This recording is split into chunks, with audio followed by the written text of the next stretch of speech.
aina banene omanyi gwe gravity ojja kulooza ati prime minister ajja kuyamba gwe gravity lwe lugezigezi lwoyina Uganda tekoma kakumiro eno gavumenti nene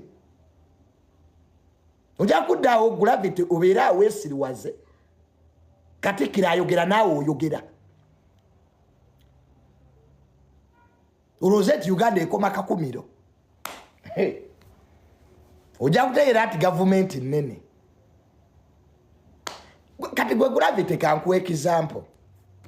Let me give you an example. Waliwo n'omuwala yakola scoop on scoop. Oba mumujjukira oyo omuwala yakolanga scoop on scoop.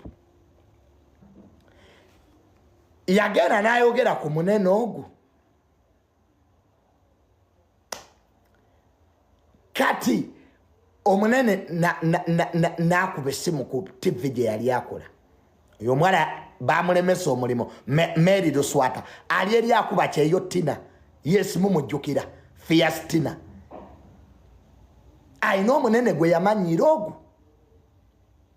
Bamulemesa omulimo ne bamufrustratinga.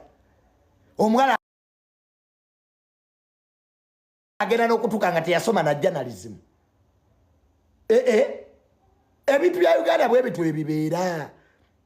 Omuwala baali bamuyita Tias Finance oyo Luswata nga abeera ku Urban.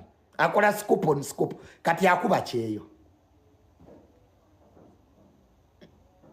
jali akuba kyeyo